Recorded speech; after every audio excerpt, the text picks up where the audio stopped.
Nice cup of coffee, eh? But coffee is the legal performance enhancer that drivers often rely on to keep them going. Early start, strong coffee. Long motorway journey, stronger coffee. Immediate drive event after a late night video editing session that went on way too long, just keep the coffee coming. But hang on a minute. New research suggests that millions of UK motorists might be overdosing on caffeine. Yep, overdosing. And what does that result in? A jittery, heart-racing buzz that you think is keeping you alert, but might actually be making you a worse driver. That's right.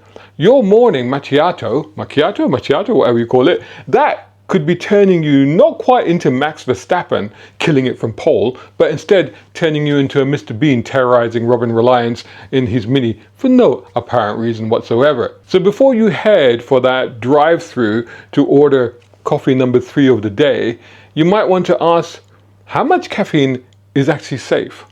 When does it start to mess with your reaction times? And how many mugs of coffee or cans of Red Bull or cups of tea does it take to cross the line? Because a new survey reckons that 11 million drivers are pushing past the recommended daily caffeine limit, and most don't even realize it. So I'll break down how much is too much, which drinks are the real culprits, and what the science actually says about caffeine and driving. The good news is you don't have to give up the caffeine, you just have to know how much is too much. Let's brew up the facts right after this. A brown car guy.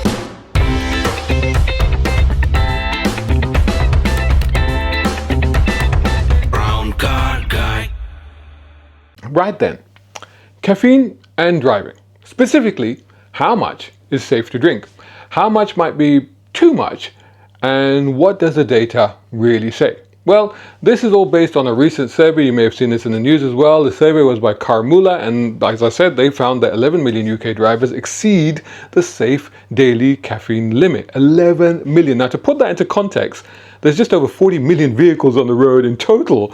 I mean, you're suggesting that could mean that some time of day, a quarter of all drivers are buzzing behind the wheel. So 11 million is a big number. But let's unpack what it means for you, your next drive, and how many cups or cans that actually represents. So first up, what is the safe limit? Well, apparently the guideline is around 400 milligram of caffeine per day for most healthy adults. And what does that actually translate to exactly? Well, a medium-sized takeaway barista coffee is about 182 milligrams, so you could safely have only about 2 of those. And a typical instant coffee is about 109 milligrams, so try to keep that under 4 cups. English breakfast tea, 83.7 milligram, so 5 cups of chai is just about pushing it. And talking about chai, what about garak chai? Well, depending on how it's made, you're talking between 50 and 100 milligram, so 4 is the limit on that. An energy drink, upwards of 80 milligrams, and some are a little stronger, so read the label. I'd say don't drink more than 4 cans. A regular soft drink, 330 millimeter can, well, that's about 41 milligrams. So that astonishingly suggests that you could have nearly 10 cans of Pepsi, or other colors are also available. However, keep in mind that that could be, well, that would be, in fact, 350 grams of sugar, about 90 teaspoons in 1 can, and the recommended daily allowance is 7. 7 what? 7 teaspoons. That's about 30 grams. So yes, less than 1 can. So when you're drinking that can of pop, fizzy pop, just be steady there, yeah? Anyway, back to the caffeine and why is having too much dangerous for you? Well, the survey suggests jitteriness, anxiety, or distraction behind the wheel are reported by 1 in 4 drivers, 25%. That rises to 48% among 17 to 24-year-olds. When you're wired on caffeine and sugar, your body goes into mild fight or flight mode. So your heart rate rises, your hands might tremble, and your focus starts to scatter. Instead of calmly scanning the road ahead, you're hyper alert to everything and nothing at once. That manic energy can translate into steering too much and too quickly, plus poor speed control and slower reactions, or even panic braking. It's like your brain's over revving and bouncing loudly off the limiter, but without actually benefiting you in terms of performance at all. Add in the sugar crash that sometimes follows, and especially if you're drinking all those cans of fizzy pop, and your concentration can nosedive just when you need it most, like when you're on a long, monotonous motorway journey, for example. In short, too much buzz can make you a worse driver. Now, don't despair.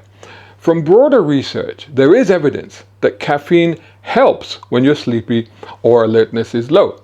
A simulated study found that 3 milligrams of caffeine per kilogram of body weight improved steering accuracy. But, and this is important, caffeine might not actually make you perform better than normal. What it does is it brings you back to normal if you're running below par. Here's why. If you're a regular coffee drinker and you skip your usual morning dose of coffee, then your alertness and reaction time could dip. That is due to mild caffeine withdrawal. When you finally have that cup that you've been craving, you feel sharper again. But really, all you've done is you've just returned to your baseline. You've not gone above it.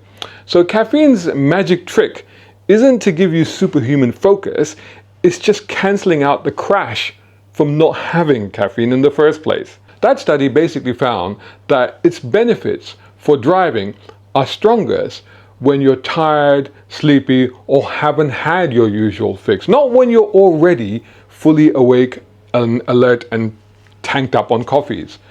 So coming up after the following break, I'm going to tell you about how to figure out your caffeine ceiling before you go driving and the real risk of the too much zone, and plus 5 habits to stay sharper behind the wheel without overdosing on kadak chai.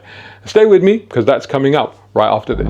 Hi guys, if you're enjoying this video, finding it useful, then don't forget to hit that like button and share and comment if you can as well, and support independent journalism channels like mine. You can do that at patreon.com, at coffee.com, or right here on YouTube you can take out a voluntary subscription. Or you know what, you can buy my books. I've got 3 out at the moment. One is a fantastic thriller, it's a novel, it's called The Ulysses Files, go check it out, about the war on cars. And I've got a collection of short stories, that's called Quantum Races, and that's out at the moment. And then this year I put out How to Be an Automotive Content Creator. It's about how to do what I do, and that's all of these are now available on Amazon. If you buy any of those books, I will be very, very grateful. If you buy all 3, I'll put you into a draw to win a unique and exclusive set keyring and brown car guy badge. There are only 17 of these left. There were only 20, 3 have gone out. There's just 17 left now, so hurry up with that. Anyway, now back to the video. Right, so as already mentioned, about 400 milligram per day is the general upper safe limit.